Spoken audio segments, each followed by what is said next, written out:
Hey everyone, this is Mike at the Comic Book Trove. I'm here today with another Marvel Omnibus review. Today taking a look at the Alpha Flight by John Byrne Omnibus.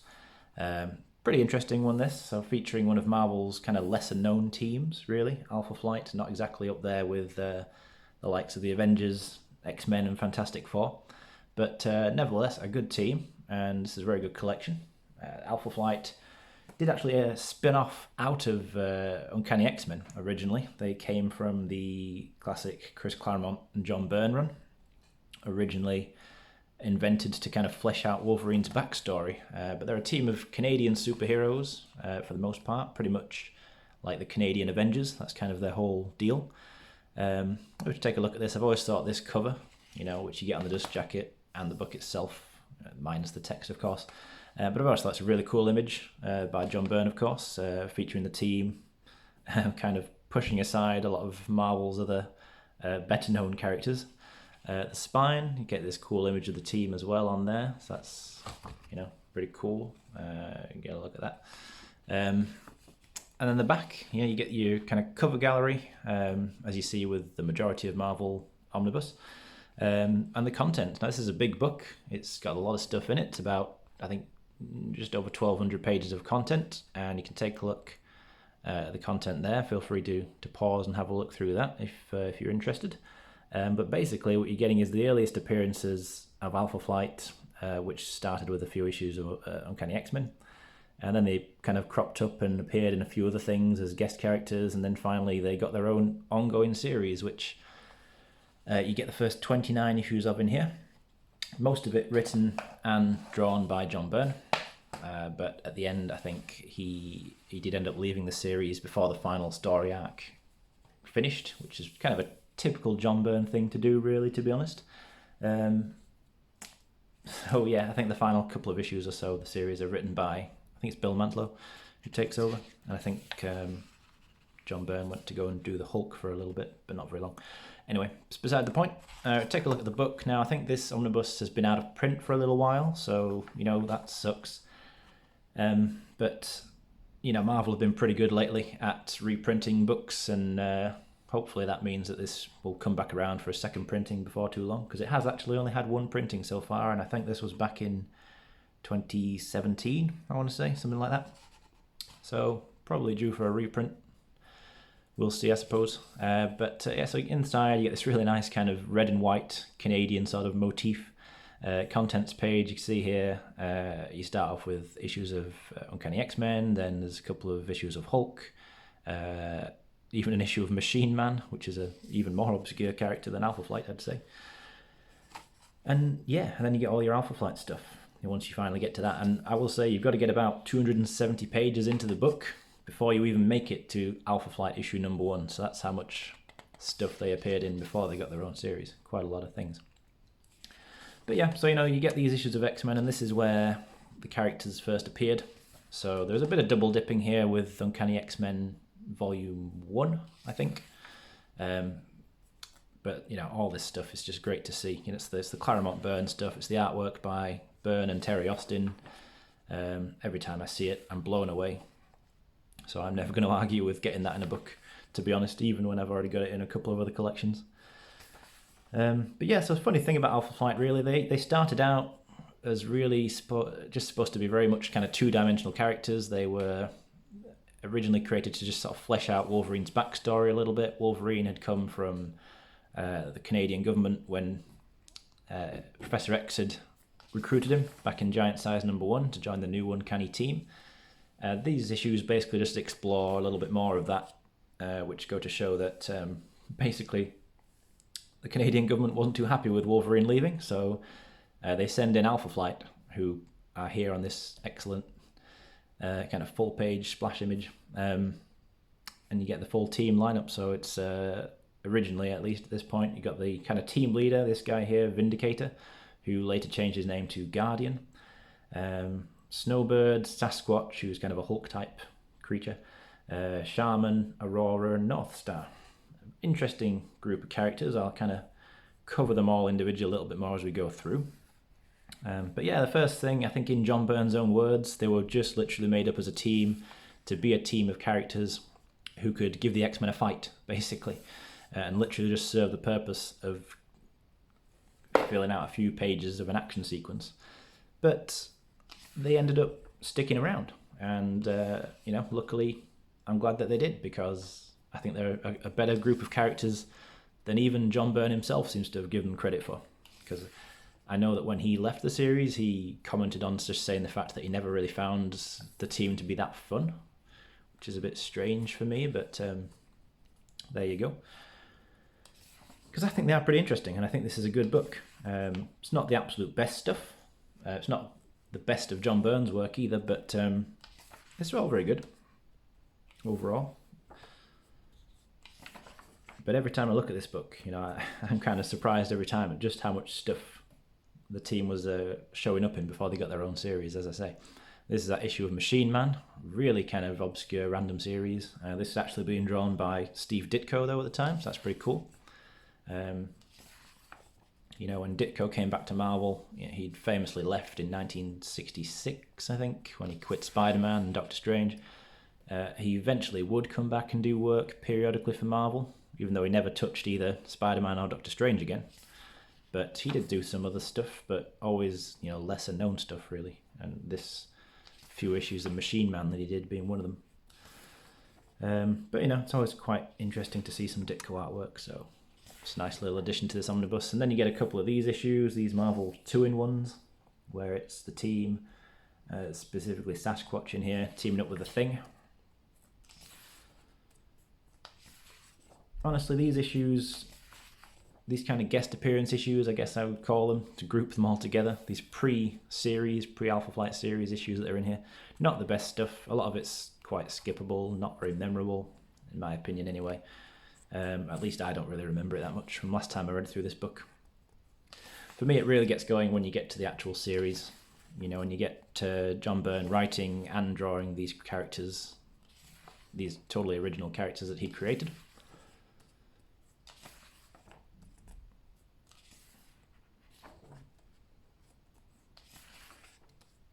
Which is not to say that these other issues are not great. They're pretty interesting, I suppose. Entertaining enough, anyway. But then finally, you get to this point here. So, what's this? Nearly 240 pages in. And you finally get to Alpha Flight #1. That's that cover again from the dust jacket, but with the original, cover colours and everything. And you open up here with this kind of really cool image, and basically there's a very interesting starting point to this series, because Alpha Flight are a part of, or at least run by, kind of this branch of the Canadian government called Department H. And as of this opening in the first issue, Department H announced that they are closing down and Alpha Flight will need to disband. So you've got Vindicator here. He's called real name James Hudson. So this suit that he wears, it's almost a kind of Iron Man type suit, not that advanced, but it's basically kind of battle armor, power armor. It allows him to fly, gives him some kind of, like energy beam powers, whatever. And yeah, so you get kind of proper introductions to the team in here, which even though they'd appeared a few times before, up until this series finally getting underway, they'd never been properly explained and fleshed out. So you get these two characters, and I'm probably going to butcher their names a little bit because French is just not my strong point, and these characters are like French-Canadian. But they're brother and sister, and I think it's Jean-Paul and Jean-Marie. And they are Northstar and Aurora, and they wear these kind of matching white and black costumes, which are actually really cool. And they share, for the most part, I think, if not completely, they share a power set. So their powers are kind of super speed, light-based powers. This character here, this is Vindicator's wife, Heather McNeil, and she kind of ends up playing a part as a recurring supporting character and ultimately team member. There's a lot of cast of characters in here. They're all very interesting. I'm only going to cover them briefly. This guy, Puck, probably my favourite. Well, one of my favourites. He's very cool. He's a dwarf, but he's got super strength and agility, I think. So he kind of does these powerful sort of flips and jumps and stuff. He's kind of very much, it really reminds me of Wolverine in terms of his kind of attitude and personality. Who else do you got? So Marina here, she's kind of amphibious, creature. She actually turns out to be an alien. But yeah, she's kind of like almost like an Atlantean.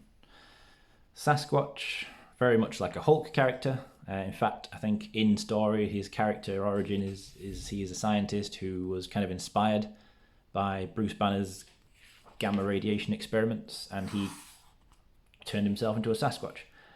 And then this character, actually, she is my favourite. I'm going to say now, yeah. In terms of costume design, power set, I think she's most interesting and visually sort of striking. Even though she's got this kind of minimalist light blue and white costume, but she's really cool. So this is Snowbird, and what she can do, she's actually a demi-goddess, and she can transform into any kind of animal that is native to the Great North, the Great White North, you know, anything that's sort of native to Canada. So she can turn into snow owls and, I don't know, other stuff. You got Shaman. He is a kind of sorcerer. Yeah, so a lot of characters here are introduced. It's certainly a lot of new characters to kind of take in, but as the series goes on, you definitely do obviously become more and more familiar with them and their adventures. And ultimately, they kind of decide that even though this Department H that has previously run and funded them is closing down, they are not going to stop being a team. So they're going to just keep being Alpha Flight independently of any organization, and that is what they do. So that is basically your launching point for the series. And well, say through here, you know, a lot of fantastic artwork by John Byrne. Definitely, you know, Byrne is one of my favorite artists, so freely admit there's bias to that. If you've seen my reviews on other books that I've already done in the past by him, then you'll know that he's somebody that I have a great fondness of his work. So this is Jean-Marie. So she's Aurora, and she is a pretty complicated character. She's got a kind of split personality disorder. So throughout the series, she is constantly kind of flipping between these two key personas. In one of them, she's this very sort of reserved, shy, kind of nervous type personality, and then she's got a much more dominant, confident, even arrogant kind of personality type that takes over sometimes.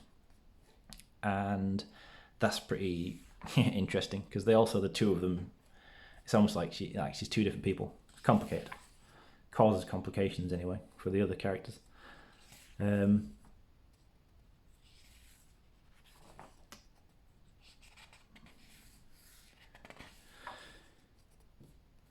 so pretty early on, in fact, just the second issue, Marina ends up kind of going a bit crazy. If I remember rightly, she goes off with Namor. So the Submariner turns up and he kind of takes her under his wing a little bit. Here there's a crossover with John Byrne's Fantastic Four as well. That's a really nice cover. I thought that was really cool. Really nice use of the black and white, you know, of Aurora's costume and obviously this other stuff. Snowbird, I don't know why I like that costume design so much. Just think it's really cool.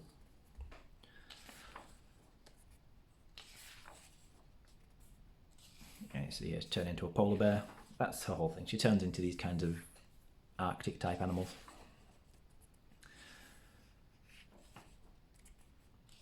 Yeah, so this ends up being a crossover with the Fantastic Four,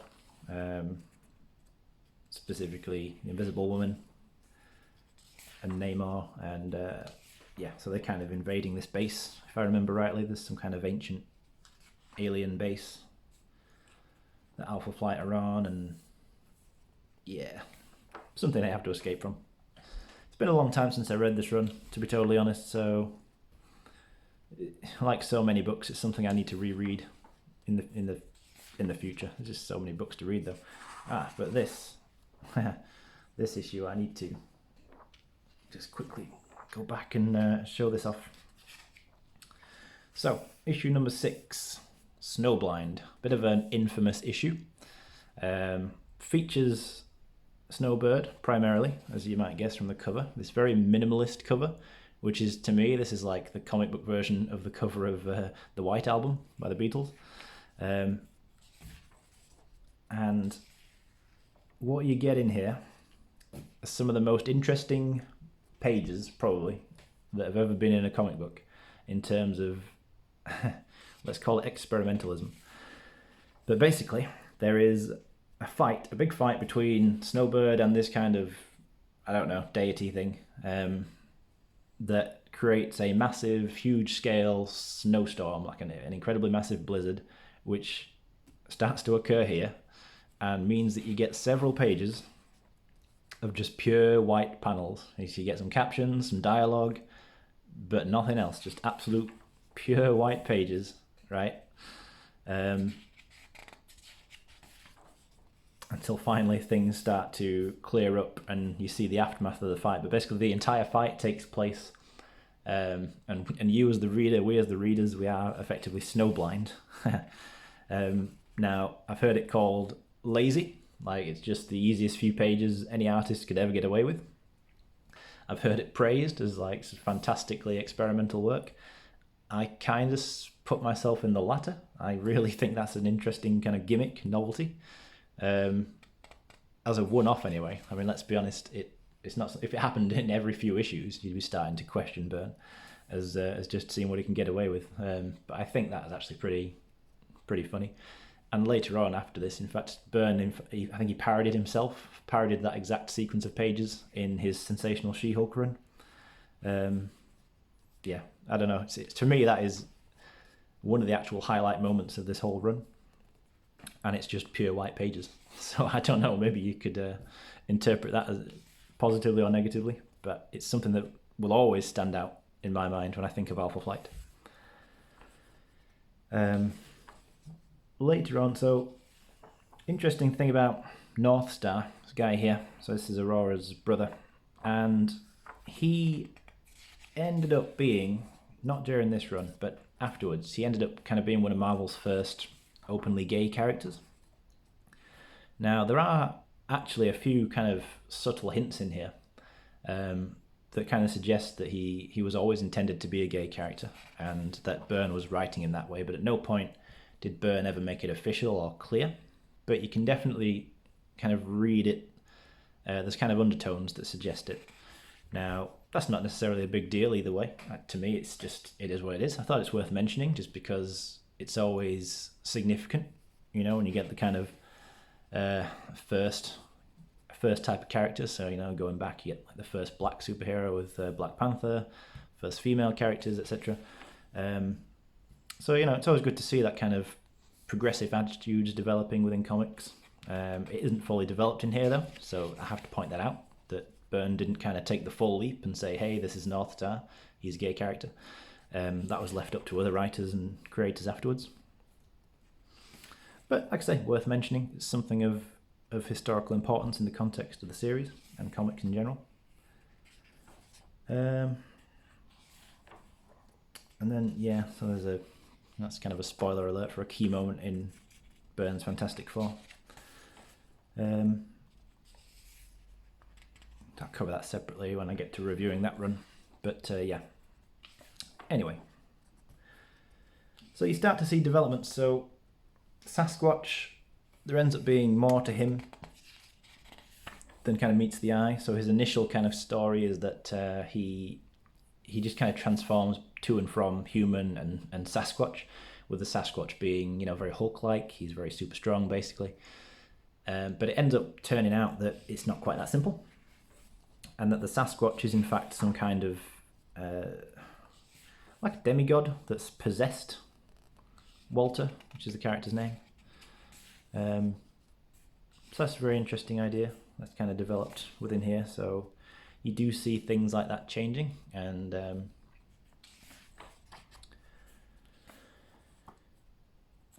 there's a few moments like that, really, a few key developments. You know, the team lineup changes a little bit as you go through here.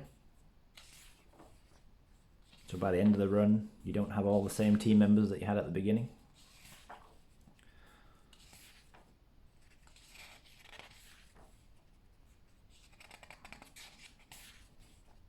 Just flipping through some of these pages here. This bit of a spoiler there, to be totally honest. basically what happens here, screw it, spoiler alert I suppose, if you've not already seen the pages, but I'm going to reveal a key plot moment here. Vindicator / Guardian, team leader, guy in the Canadian maple leaf suit, he dies. So in issue 13, he is effectively, quite gruesomely killed actually. He sacrifices himself and he's basically sort of incinerated. And that leaves his wife, Heather, who we've previously seen as a recurring supporting character up to this point. She kind of takes the reins a bit of the team, not through any personal desire to do so, but rather because she feels it's almost an obligation to carry on, for the sake of her husband, for Guardian. Wolverine also appears as a guest character throughout these issues periodically because of his personal connection. It's revealed that he, in the past, was friends with James and Heather, and I think he even lived with them for a time.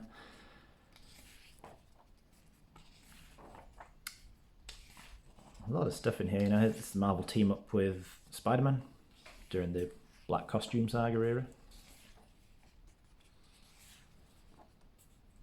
I think this is a story. I think it's the Collector is the villain in here, and all these monsters and things they're fighting are part of his collection. If I'm right, might be wrong. Like I say, it has been probably about 4 years since I read it.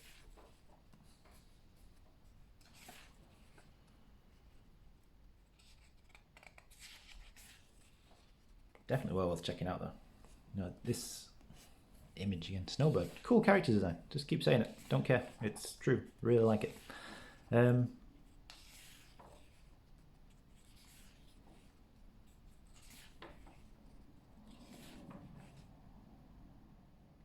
Yeah, so you get these images. Marina, she's what's the alien race? What's she called? I think she's a Plodox.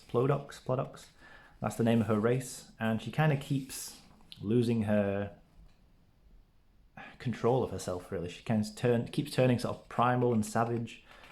So she is kind of an on and off member of the team because basically she can't trust herself, and she doesn't know why. So, an ongoing subplot features her trying to figure herself out. Because this keeps happening to her. She keeps just snapping and attacking her own teammates. Then you've got Snowbird. What kind of event ends up happening with her is that she can't leave Canada, I think. So she can, but if she leaves, for some reason, I can't remember this, it's because she's kind of tied inherently to the land. So if she leaves, if she goes too far away, she starts to slowly lose her powers and die, so she has to get back quickly. Interesting, but it's just all these things, make this an interesting group of characters.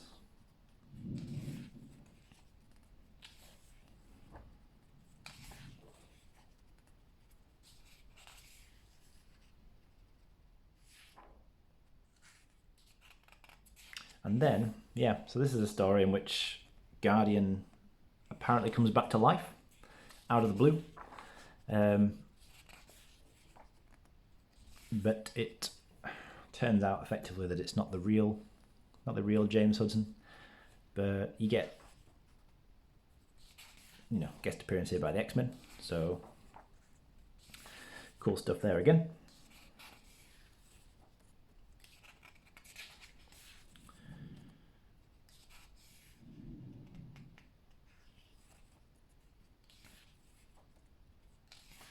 And I think there's this whole subplot as well where Snowbird, she kind of transforms into, because she can transform into other stuff, and she's been transforming into another human form and living this kind of secret life, sort of secret identity, I suppose, really. I think she was working, I can't remember where she was working. It's like a police station or a prison or government building or something. Then you get this character introduced. So, as I said, the team lineup changes. This is one of the new team members that comes in, Talisman. She is the daughter of Shaman. So she's got a very similar power set to him. She is basically kind of, she's like a sorceress, supernatural magic powers. And I think this is an interesting story with her where they kind of travel through time, go back to the Wild West.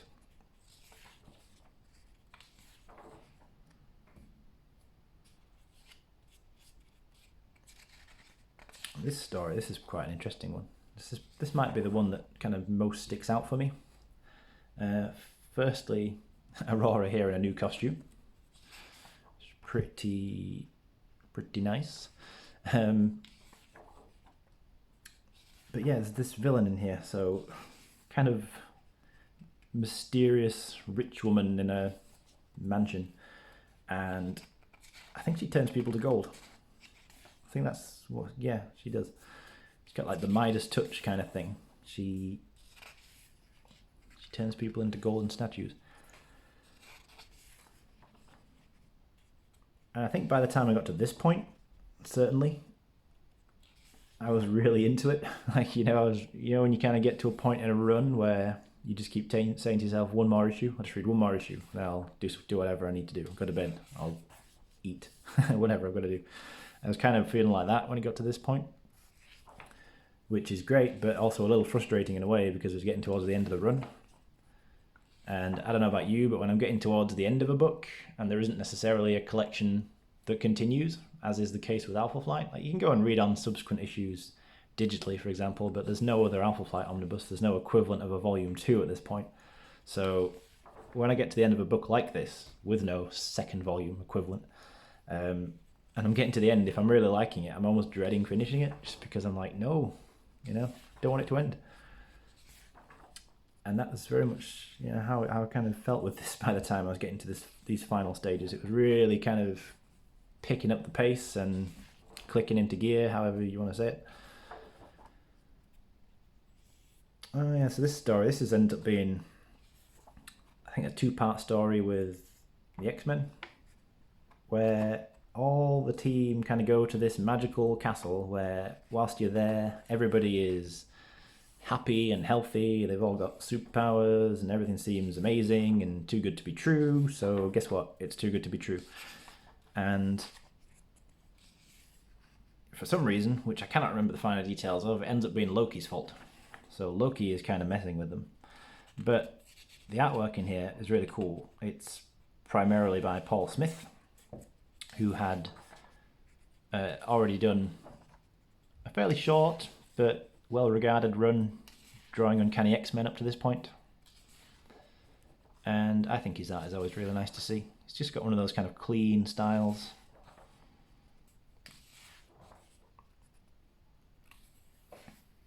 Pretty easy on the eye. And this is a fun story. It's that kind of sort of sword and sorcery sort of genre creeping in a little bit, which is pretty much always the case when it comes to Thor and his kind of cast of characters anyway. And then back to the main series. What issue is it now? 23. And this is where that stuff with the Sasquatch starts coming out. So, I said that there's more to the Sasquatch than there first seems to be. And that's very much starting to be explored here. I think he loses control of himself. And the actual kind of beast, the Sasquatch, the entity itself takes over. It turned out to be, as I say, some kind of demigod or demon, or I can't remember exactly what it is. Something like that. So then they go on some kind of mission to save him, I believe.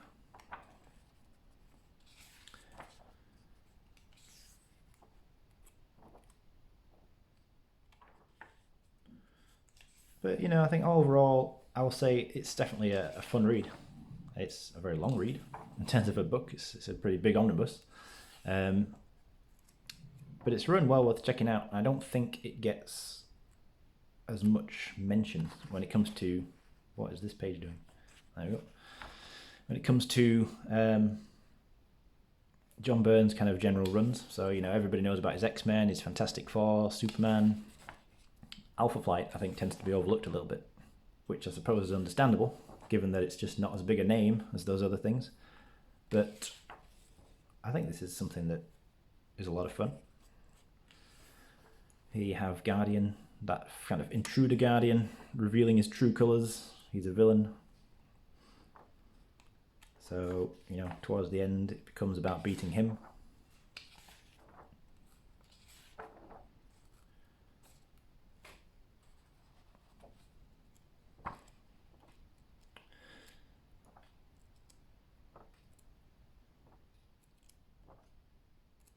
Yeah. And then towards the end, I think this is the final story, is a crossover with the Hulk, which is fairly interesting because it was actually the Hulk that Bill Mantlo and John Byrne respectively swapped to take over each other's titles. So you see the final issue in here, 29, is now no longer John Byrne. It's Bill Mantlo writing, Mike Mignola and Jerry, is it Tallow? Don't know how you say that. No, I'm going to try. Doing the art. So this is just in here for the sake of completing that final story arc, but Byrne had left at this point and he had gone over to Hulk. So, you know, Mantlo had come over to do this. He went over to do Hulk. And yeah, this is, you know, this final story with the Hulk is where the main series ends.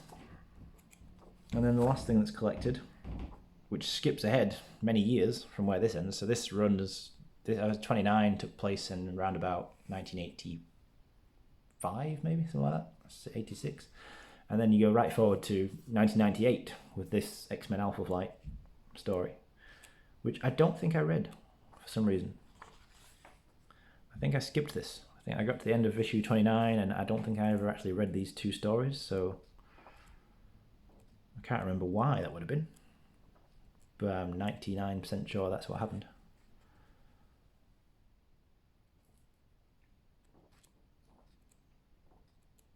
Possibly just because I don't really like the look of the art that much, which is true as I look through it now. Anyway, I suppose I'll check it out at some point. But so yeah, in the back you get a fairly decent chunk of extras.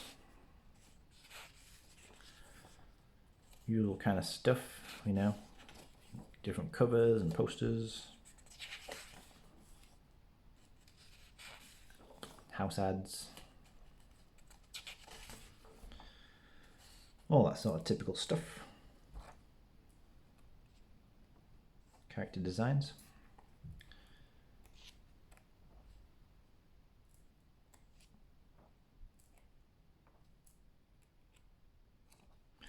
Cool stuff. Yeah, so as I said, worth checking out, I think. Especially, well, if you're a John Byrne fan in particular, then worth checking out. Back of the book, by the way, yeah, these nice little profile images of like headshots of the characters. Literally headshots since they're in scopes.